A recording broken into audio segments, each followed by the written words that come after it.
পুরা করে দেন। আল্লাহ আমাদেরকে বেশি বেশি নেক আমল করার তৌফিক দান করেন। আল্লাহ শেষ দরখাস্ত, জীবনে একবার হলেও আপনার বাড়ি আর আপনার হাবিবের বাড়ি তওয়াফ করার তৌফিক দিন। আসসালাতু ওয়াসসালামু আলাইকা ইয়া রাসূলুল্লাহ, আসসালাতু ওয়াসসালামু আলাইকা ইয়া হাবিবাল্লাহ, বলার তৌফিক দিন। আল্লাহ হজ্জে মাবরুর, জিয়ারতে মকবুল নসিব করেন।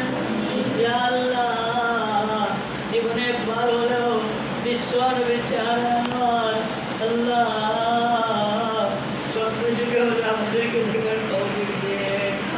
আল্লাহ বিশ্ব নবীর চেহারা আনোয়ার দেখিয়া আমাদের অন্তর আর আল্লাহ পেরেশান অন্তরকে আপনার রাজের খুশি করে দিয়েন। বিশ্ব নবীর চেহারা আনোয়ার দেখায়া আমাদের পেরেশান অন্তরকে আপনার রাজিয়ার খুশি করে দিয়েন। আল্লাহ ইয়া আল্লাহ, জান্নাত অপরাধ বন্ধু দিকে আদর করেছি, আপনি দয়া করে মাফ করে দেন। তওবা করলাম, তুবু ইলাল্লাহ তাওবাতান নাসুহা। আল্লাহ আর কোনদিন গুনাহ করব না, আপনি মাফ করে দেন। বেশি বেশি নেক আমল করার তৌফিক দান করেন। পাঁচ ওয়াক্ত নামাজ তাকবীরের সাথে আদায় করার তৌফিক দান করেন। আল্লাহ আমাদেরকে বাড়ি করে